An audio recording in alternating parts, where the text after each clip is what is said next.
My girlfriend met her idol, and it destroyed everything. I never thought I'd be the kind of person who writes something like this. I used to read posts like this and think, there's no way it just falls apart like that. But right now it feels like someone pulled the floor out from under me, and I'm still falling, not sure when, or if, I'll hit the ground. My name is Michael. I'm 27, living in Los Angeles. Until recently, I had what I genuinely believed was a solid, long-term relationship. I'd been with Kara for over 5 years. 5 years is long enough to stop questioning things. Long enough to assume you know a person. Long enough to build a life that feels real. We met in college. I was a senior, she was a sophomore. I still remember the first time we talked. Some random campus event neither of us really wanted to be at. But somehow we ended up sitting next to each other, making sarcastic comments about everything happening around us. That kind of instant connection people always talk about? Yeah, we had that. It wasn't forced. It just clicked. 2 years later, we moved in together. Small apartment, nothing fancy, but it felt like ours. We built routines. Grocery shopping on Sundays, late-night takeout when we were too tired to cook, random movie marathons that turned into falling asleep halfway through. We talked about everything. Future trips, kids someday, maybe even starting something together, like a business or a creative project. I really believed she was the one. We went through things together. Real things. Stress, money problems, her health scare 1 year that had me sitting in hospital waiting rooms for hours. My own burnout phase where she basically held everything together while I fell apart. I saw every side of her. Her strength, her fears, her worst moments. And she saw mine. That's what made it feel unbreakable.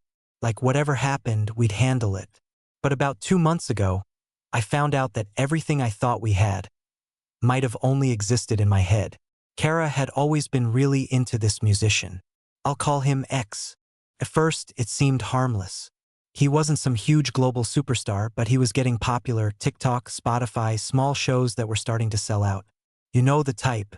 Rising fast, building a loyal fan base. Kara wasn't just a casual fan though. She was deep into it. Posters, playlists, constant updates, stories about him, analyzing lyrics like they were written personally for her. At the time, I didn't think much of it. Everyone has their thing, right? I figured it was just one of those harmless obsessions. If anything, I found it a little funny. Looking back now, I feel stupid for that. Everything really started when X announced his West Coast tour. Kara bought tickets immediately, for herself and her friend Alice. I couldn't go because of work, which annoyed me at the time, but not enough to think it mattered. She went, had her night, and came back completely glowing. I mean, I've seen her excited before, but this was different. She was almost electric, showing me photos, talking fast, replaying every detail like it was the best night of her life. She said she met him briefly, got an autograph, maybe a quick conversation. I smiled, kissed her, told her I was happy she had fun. And that was it. At least that's what I thought. About a month later, things started to shift. Subtle at first. The kind of changes you don't question immediately because they don't seem big enough. She started keeping her phone face down. Always. If it buzzed, she'd glance at it quickly, then flip it over. If she needed to answer something, she'd suddenly go to the kitchen or step into another room. At night, she'd stay up longer than usual, scrolling, typing, smiling at the screen. She became distant, not in a dramatic way, just slightly less present.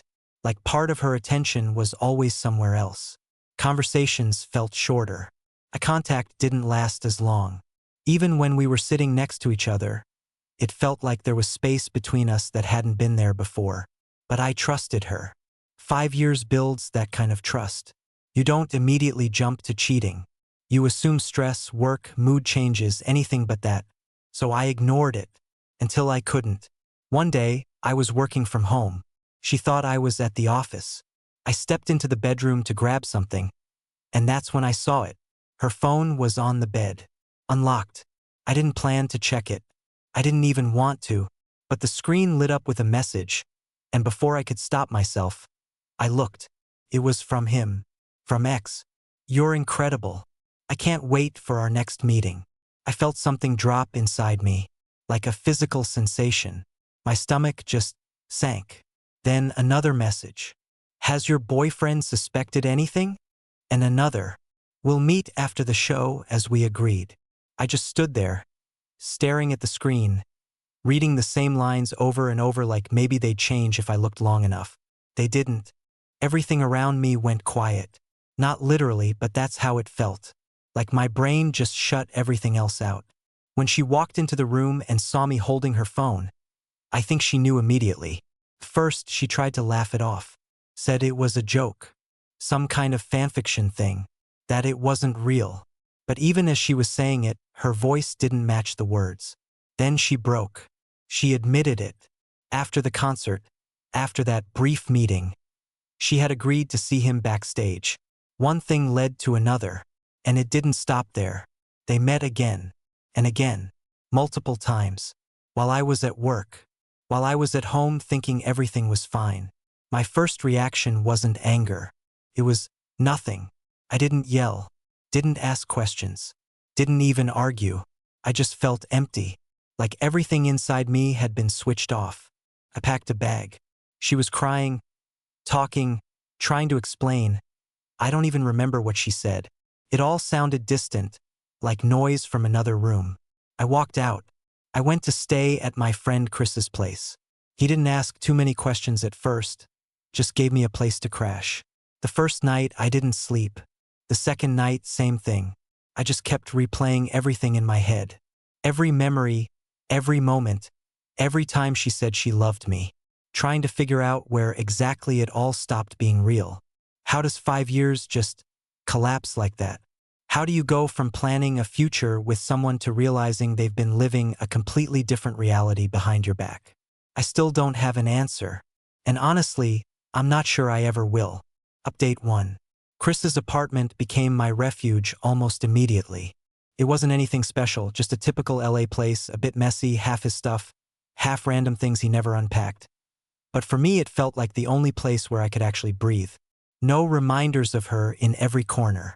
No shared routines. No silence that used to mean comfort but now just felt heavy. Just distance. The first couple of days blurred together. Time slowed down in a way I didn't think was possible. I'd wake up after barely sleeping, stare at the ceiling, scroll through my phone without really seeing anything, then do it all over again. Every little thing reminded me of what happened. A song, a notification sound, even just seeing couples outside when I went to grab coffee. It wasn't just one emotion either. Kept shifting. One moment it was emptiness, like I felt nothing at all. Then anger would hit out of nowhere, sharp and overwhelming. Then disbelief. Then this quiet, creeping feeling of betrayal that sat in my chest and wouldn't go away. Meanwhile, Kara didn't stop. Messages, calls, voicemails, dozens of them. First, it was apologies. I'm so sorry, please just talk to me. I made a mistake. It didn't mean anything. We can fix this, we've been through worse. Then slowly the tone changed.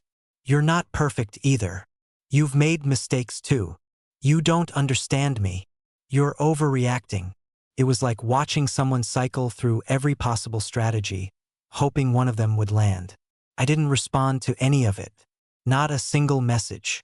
I didn't have the energy, and honestly, I didn't trust myself to say anything that wouldn't either explode into anger or collapse into something weak. Then something unexpected happened.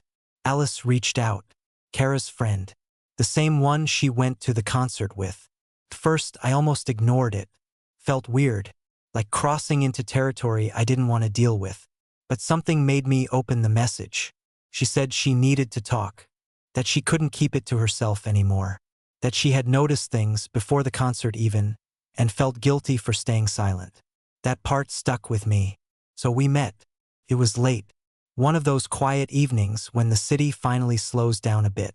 We chose a small cafe, nothing fancy, just somewhere neutral. The kind of place where no one pays attention to anyone else. When I saw her, she looked nervous. Not in a dramatic way, just tense. Like she'd been carrying something heavy for a while. We sat down, ordered drinks, and for a few minutes, neither of us really said anything. Then she started talking.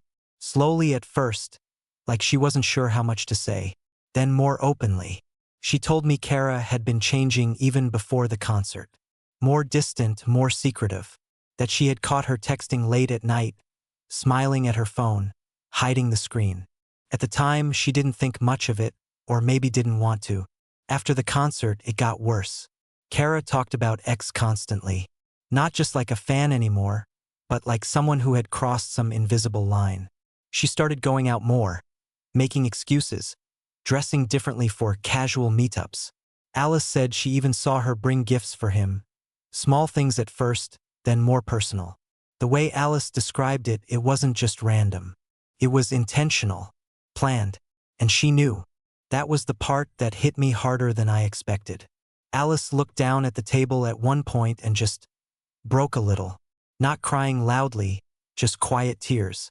She said she felt guilty, that she should have told me earlier, that she kept telling herself it wasn't her place, that she didn't want to destroy her friendship with Kara.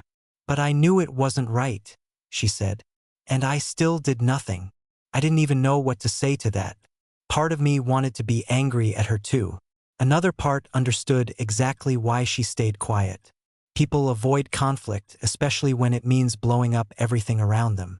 We stayed there longer than I expected. Talking turned into venting. Venting turned into something more personal.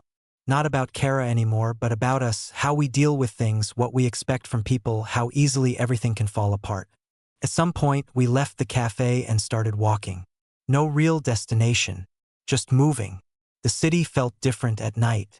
Quieter, more honest somehow. No distractions, no noise to hide behind. Just thoughts you can't avoid. Somewhere along the way, the distance between us changed. It wasn't sudden, just gradual. Touch here. A pause there that lasted a little too long. The kind of moments where you know something is shifting, but you don't stop it. Maybe because you don't want to. We ended up grabbing a couple of drinks. Then another. Nothing excessive, but enough to blur the edges a bit. Enough to lower whatever walls were still standing. And eventually we ended up back at my place. I wish I could say it was some deep emotional connection or something meaningful. It wasn't. It was messy, complicated. A mix of emotions that didn't make sense together. Part of it was loneliness. Part of it was anger. And yeah, part of it was revenge. A way to prove to myself that my life hadn't completely fallen apart. That I wasn't the one left behind while someone else moved on. That night happened. And after it was over, reality came back just as fast as it left. I remember lying there, staring at the ceiling again, but this time with a different kind of weight in my chest. Guilt. Not because of Kara, not really. That part felt complicated. But guilt in general. Like I had stepped into something I didn't fully understand yet. At the same time, there was something else. Relief. With Alice, there were no hidden messages, no secrecy, no pretending. She said what she thought. She didn't play games. She didn't make me question what was real and what wasn't. She was just there, present. And after everything that had just happened, that alone felt unfamiliar in the best possible way. Update 2. A few weeks passed after that night with Alice, and for the first time since everything blew up, I started to feel something close to stability again. Not happiness. Not yet. But at least I wasn't constantly drowning in it. Life slowly began to take shape again. I got back into my routines, focused on work, started sleeping a little more, eating regularly. The noise in my head didn't disappear, but it got quieter. Manageable. Alice stayed. At first, it was just conversations, checking in, making sure I was okay, talking about everything and nothing. Then it became daily. Calls turned into long walks, late-night talks, random meetups that didn't feel forced. There was no pressure with her. No guessing games.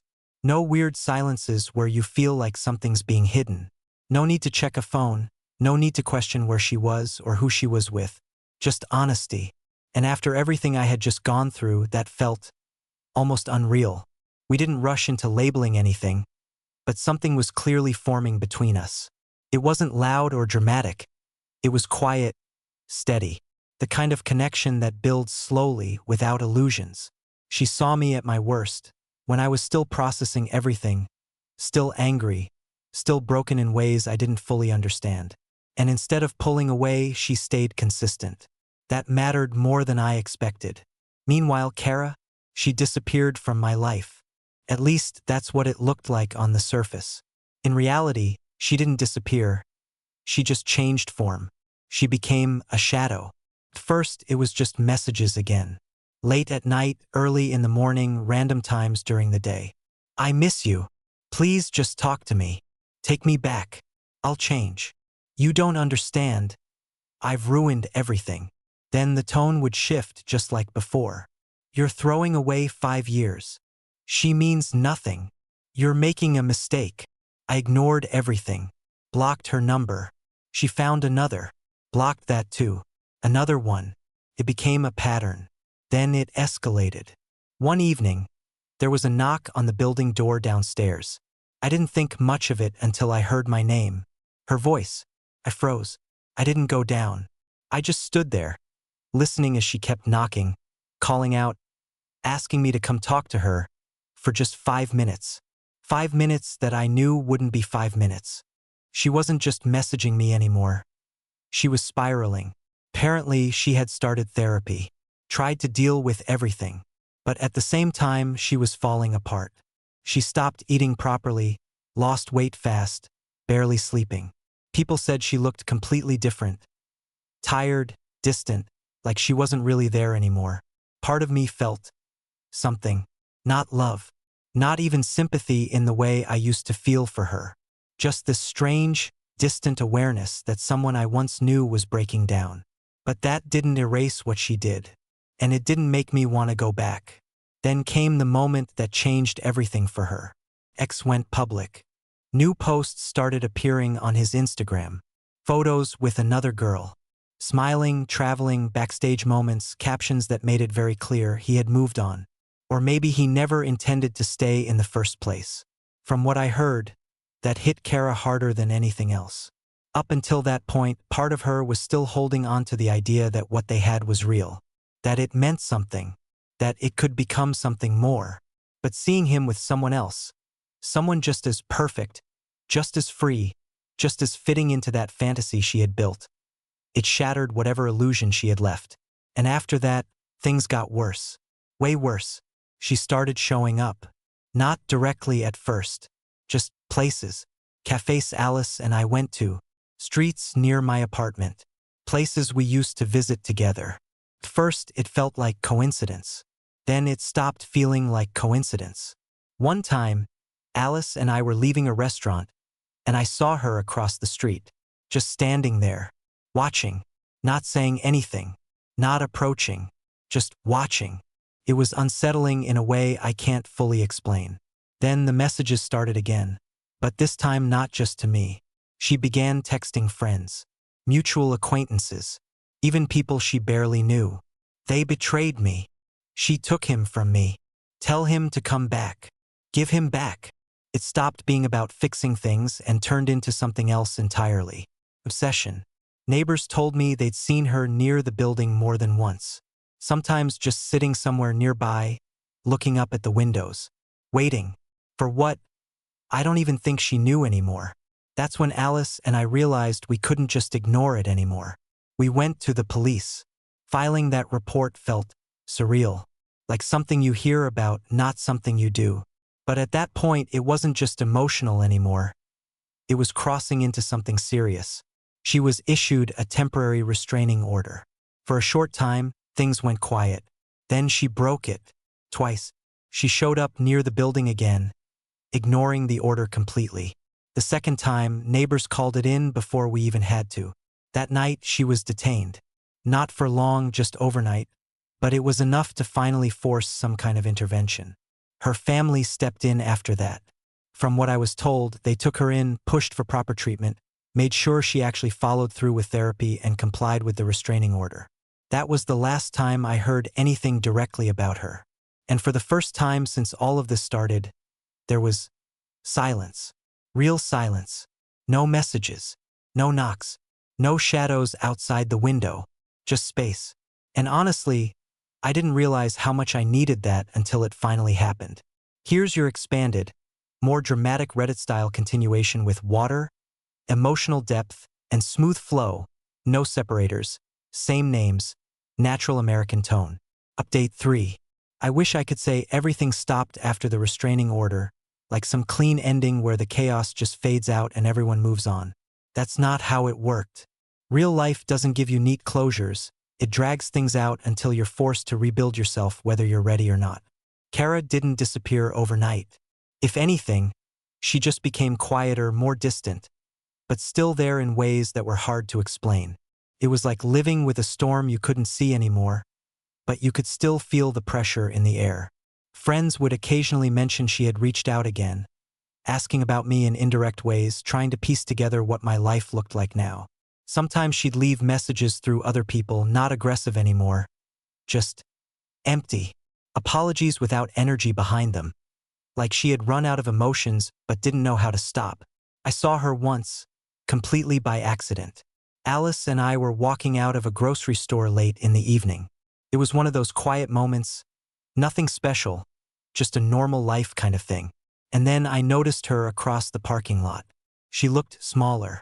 Not physically, just thinner, but like her presence had shrunk. The kind of person you might pass by without recognizing if you didn't know them before. She didn't approach us. She just stood there for a second too long, then turned and walked away. That moment stuck with me more than all the messages, all the drama, everything. Because for the first time, I didn't feel anger. I didn't feel the urge to confront her or say anything. It was just over. Alice noticed it too. She didn't say anything right away, just squeezed my hand a little tighter as we walked to the car. That's the thing about her. She doesn't force conversations when they're not needed. She understands silence in a way I didn't even realize I needed. By that point, we had already started planning our move. Staying in the same city felt like living inside a memory we didn't ask for. Every street had some kind of association, every place carried a piece of the past, and neither of us wanted to build something new on top of that. The move wasn't dramatic. No big announcement, no social media post, no new chapter begins type of moment. Just boxes, paperwork, long drives, and quiet decisions. We chose a smaller city, slower pace, somewhere neither of us had history in. Somewhere neutral.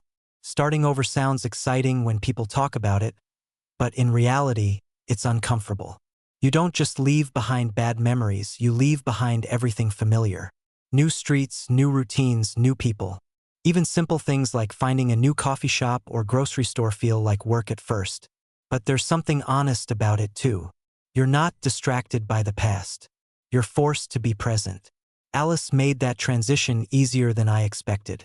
She never tried to replace anything from my past. She didn't compare herself to Kara, didn't ask questions that would reopen things unnecessarily. What we had was built slowly, intentionally. Conversations that actually meant something. Boundaries that were clear from the start. No guessing games, no hidden messages, no phones being turned face down. For the first time in a long time, I stopped checking for signs. No more overthinking delayed replies. No more reading between the lines. No more wondering if I was missing something obvious. That kind of peace is hard to describe until you experience it. Do I think about Kara sometimes? Yeah, I do. Not in the way I used to. It's not pain anymore.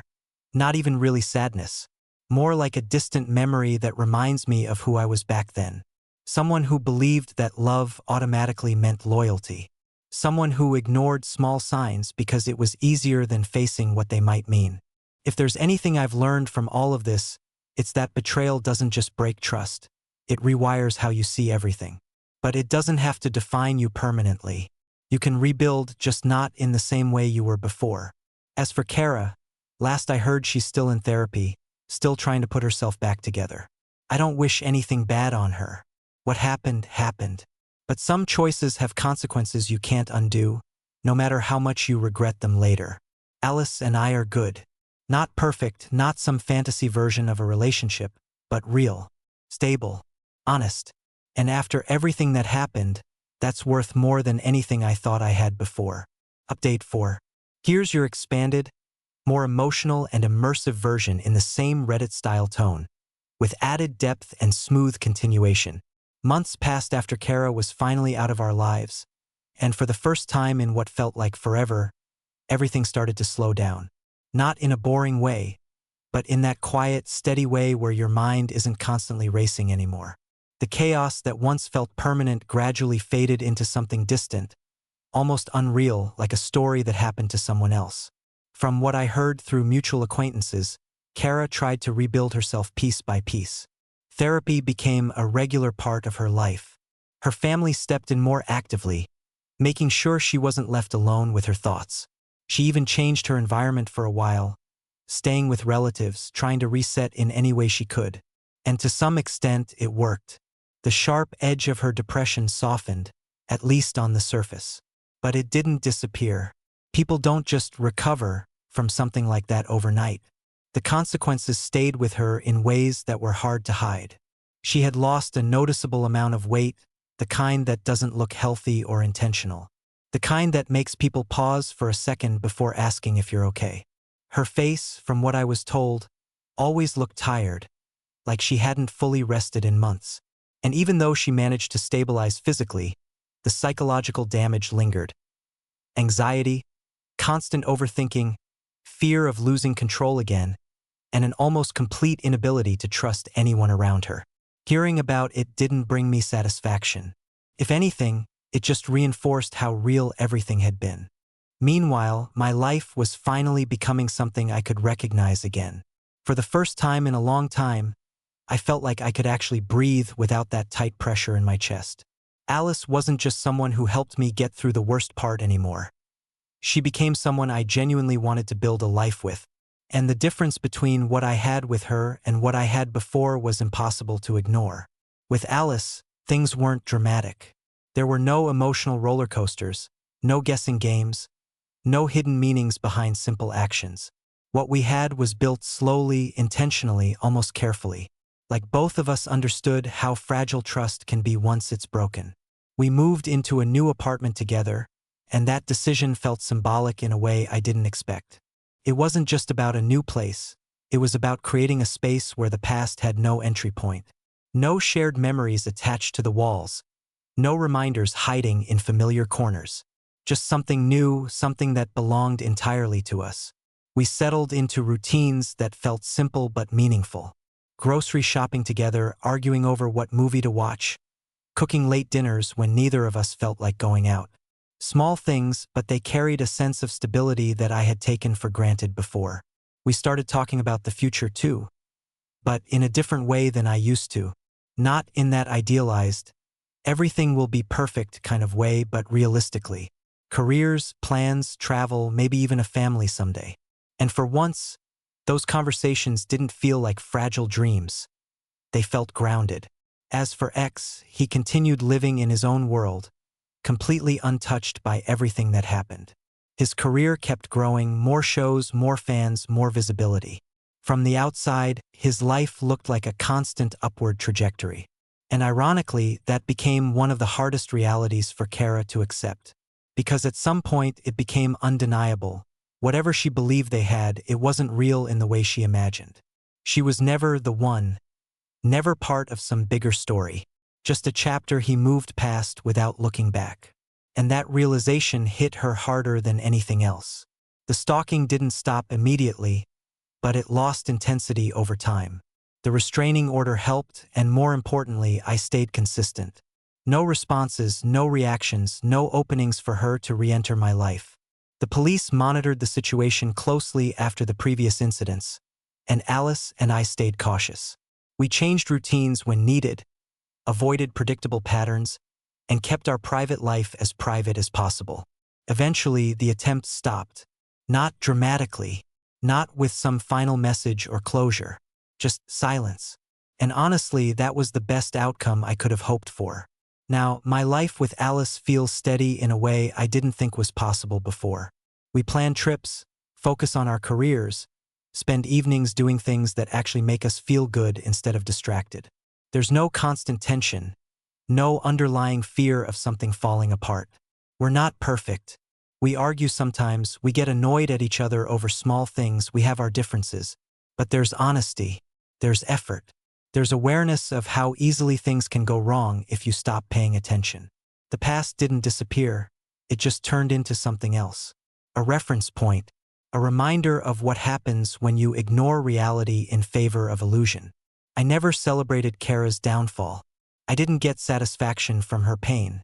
That's not the kind of ending this is. What I did do was choose myself.